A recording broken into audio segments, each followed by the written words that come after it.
Hello students, today we will continue the subject that is utilization of electrical energy and traction for 5th sem diploma electrical students. So we will resume our class. We have studied in our last class about the skin effect, as the effect suggests, or skin effect is the effect by which it is the tendency when we apply a AC current through a conductor, then the surface of the conductor gets more amount of current, or you can say the current density is more at the surface than at the your core of the conductor, and this effect is more pronounced in case of high frequency conductors. If some conductor is carrying or having high frequency, then its effect will be more. So if it is having low frequency, then its tendency or its effects will be minimized. So with the help of the diagram we can understand it. So if this is the conductor,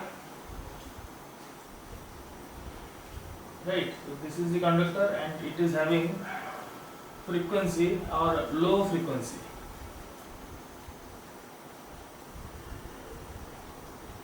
right. So this is having low frequency, then the ring or the current density will be a thinner ring, right, and the center will be having the current density a little bit less, or you can say the density distribution will be low as compared to the surface.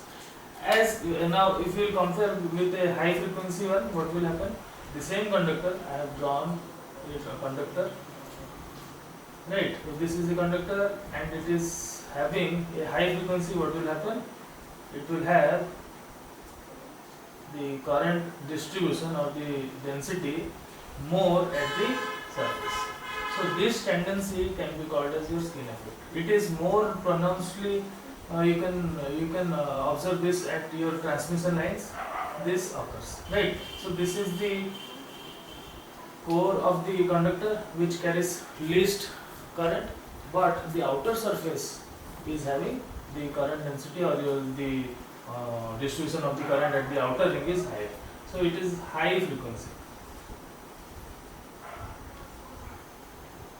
Right students? So this was the thing which we have discussed in our last class, that if a conductor is carrying high frequency, then the distribution of the current over its surface will be higher. So this is the example by which we can understand how this distribution of current takes place. So I am just clearing this section, and today we will start dielectric heating.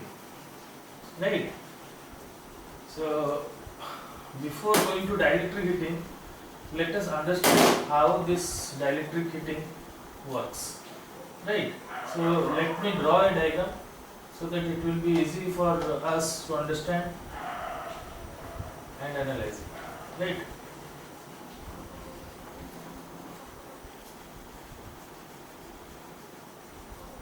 So now dielectric heating.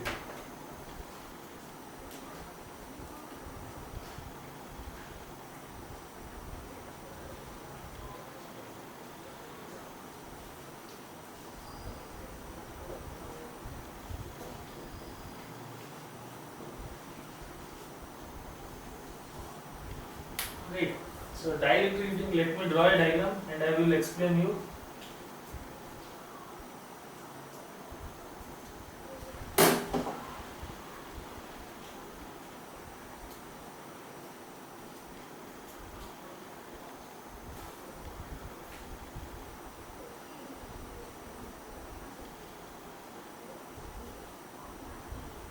So these are the two electrodes, students. It has to be increased a little bit more so that it will have a 3D view. Right. So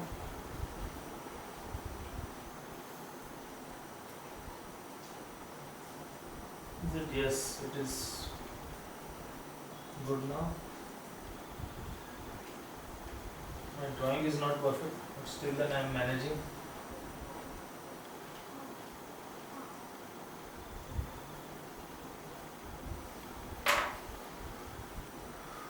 Now I think it is fine. Let me draw some sketches so that it will appear like some materials in between two electrodes. I will explain the theory part, but let me complete the diagram first. So this is a plate. From here we have taken a supply. From here, or the bottom of the other plate, we have taken the other part. Now this has been applied to a AC source. Now students, this is the basic diagram by which by the help of this diagram only we will understand how this dielectric heating works.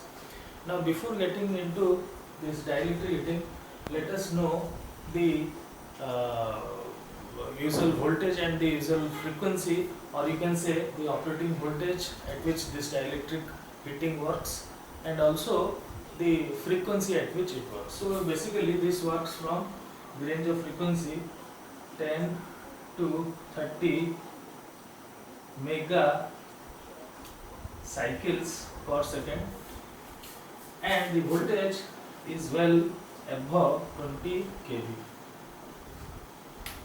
Right. So the voltage employed in this type of heating is about 20 kilovolts, and the frequency applied to this type of dielectric heating is about from 10 to 30 mega cycles per second. What is cycle per second, student? It is nothing but your frequency only, that is Hertz, Hz. So I will prefix only mega. So it is your responsibility. What is the value of mega? You have to find out, because mega, kilo, giga, I think you already know. So I am leaving it to you, so that you can multiply, and you can also know what are the other terms like mega, and you should use in your exam. So 10 to 30 mega cycles per second will be applied to any dielectric medium, then it will hit. So what is the working principle of it? We will discuss now. This dielectric heating is employed in wood industries. Before going to its working principle, let us know what are the fields where they have been used. So they are used in wood industries, plastic industries, ceramics industries, and there are several others also. So now this supply frequency, as I told, it is 10 to 30 mega cycles per second. Applied voltage is up to or greater than.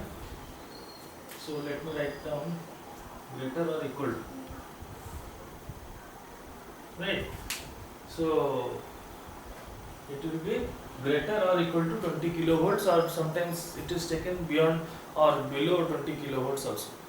Now the other things in this dielectric heating are this capacitor, when it is subjected to a sinusoidal voltage. Now try to understand from here. See, if these two are two electrodes, the upper plate and the lower plate are two electrodes, and we are applying a sinusoidal supply, and there is a medium which is known as your dielectric medium, we can say. So let me write it down also. The medium is dielectric material.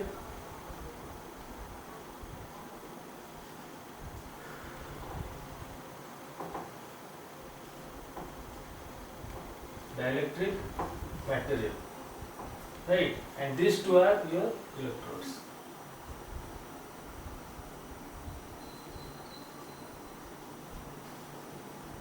Right. And this is the AC supply. Now we will discuss about this, the working principle of this dielectric heating. Now when this capacitor, or whenever a capacitor is fed or excited by a sinusoidal voltage, what happens? The current drawn by that capacitor will lead by an angle of 90 degree. But in all cases it do not lead perfectly to 90 degree. Why? Because we already know in our previous semesters, in our basic, your CNT classes, you know already that that in a capacitive circuit or in a purely inductive circuit only, this will be leading and lagging to perfectly 90 degree. But in our regular practice or in our regular field, if we apply to a capacitor, then the angle between this voltage and this current is never perfectly 90 degree. So now there also exists some angle. So this angle contributes the loss, and this is only due to which this heating takes place. Now we will understand it in a better way. Now as I told, when the AC is fed to a capacitor. So let us assume this is a capacitor because these two are our two plates and in between them there is a dielectric field. So up to this I think it is very much clear. Now as we have told, after supplying this voltage, what will happen? There will be a current flown in the circuit and this current will lead the voltage by an angle of 90 degree. It should be, but it is not. But it is something less than 90 degree. Let that angle be delta. So it is not perfectly 90, it is lagging by some angle. Suppose it is to be delta. Now, so this delta is nothing but your loss angle. And how to determine this loss angle? So delta is equal to, let me rub this one.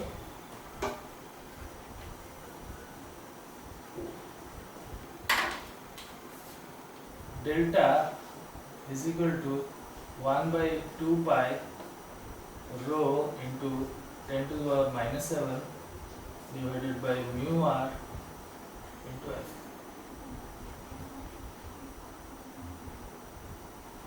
Mu r into f.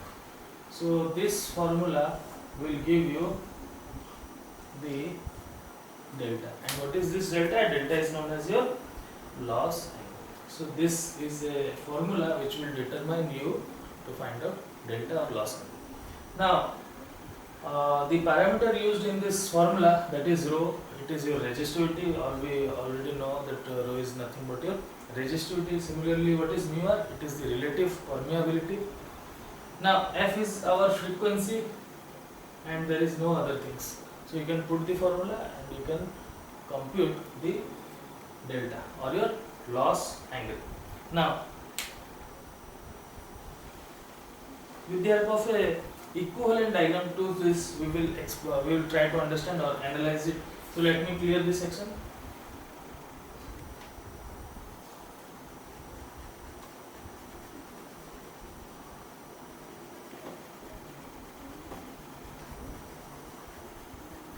So students, let me write it also so that it will be clear throughout the class.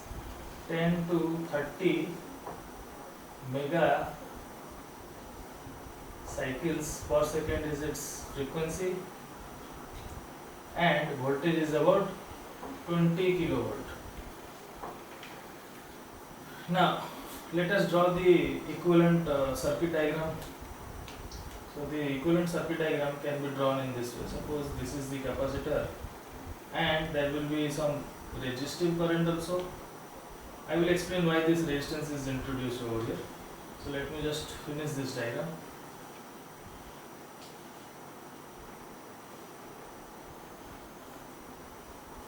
So if this is the AC source, let us assume the current is flowing in this way.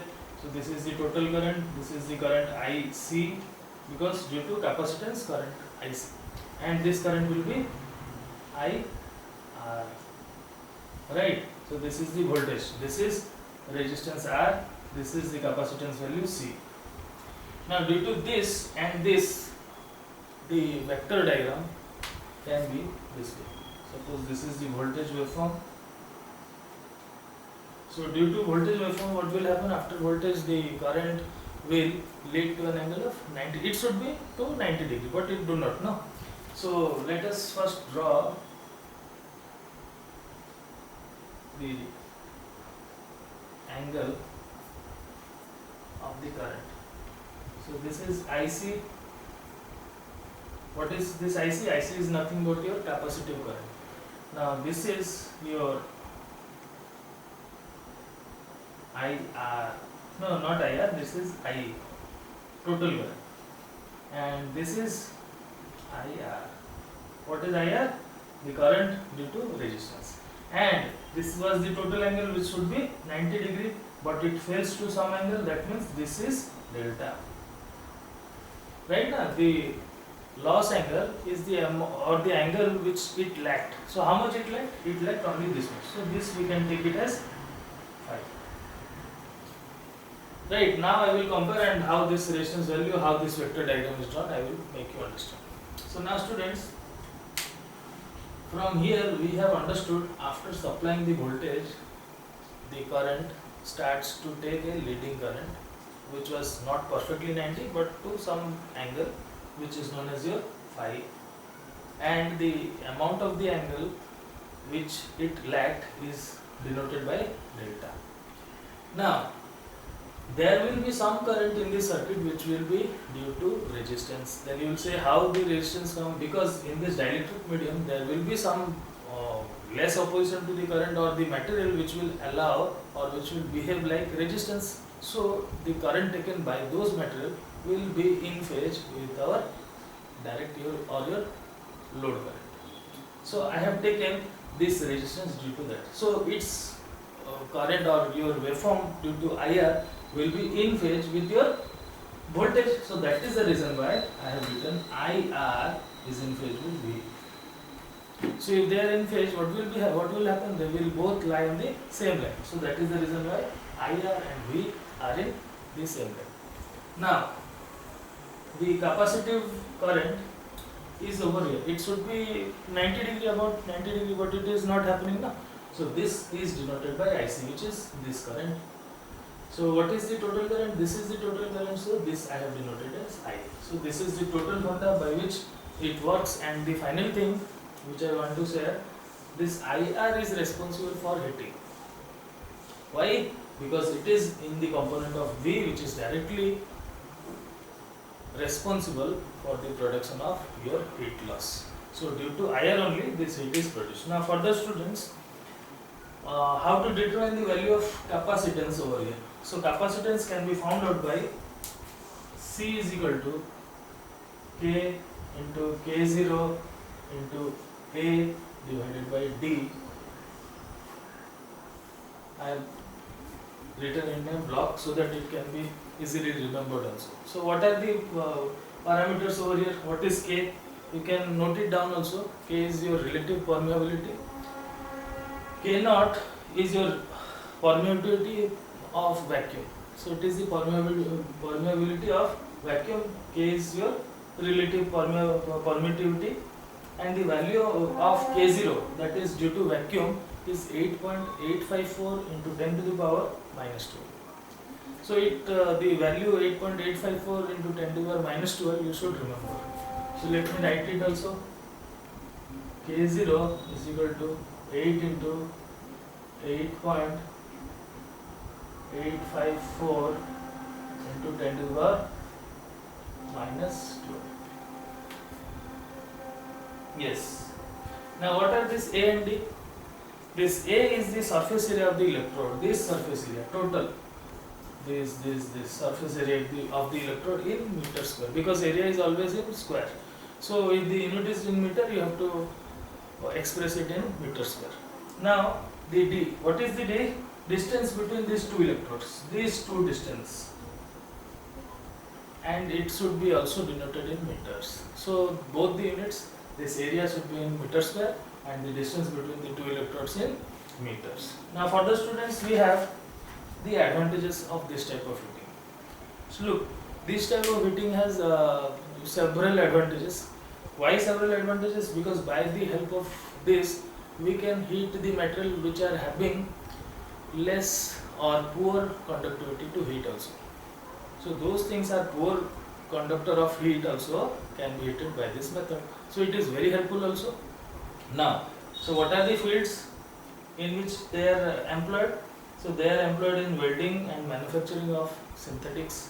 So you know synthetics, I think in your matriculation class already you know synthetic cloths and synthetic fibers, all those things. So during its manufacturing of the synthetics, we employ dielectric heating and manufacture those synthetic cloths and synthetic products. Well, not only cloths, there are several synthetic things which can be produced by using dielectric heating. Also, welding is also performed by the help of your dielectric heating. So what are the other things? Wood processing industries also, you might have known this plywoods. So plywood industries are using dielectric heating at a very higher consumption of your electricity, and they employ dielectric heating. They are also used for baking foundry cores, right? For baking foundry cores, and they are also used for food processing units. So this was the application of your dielectric heating and the working of your dielectric heating. So hope you have benefited from this class. So thank you. We will join next class. Thank you.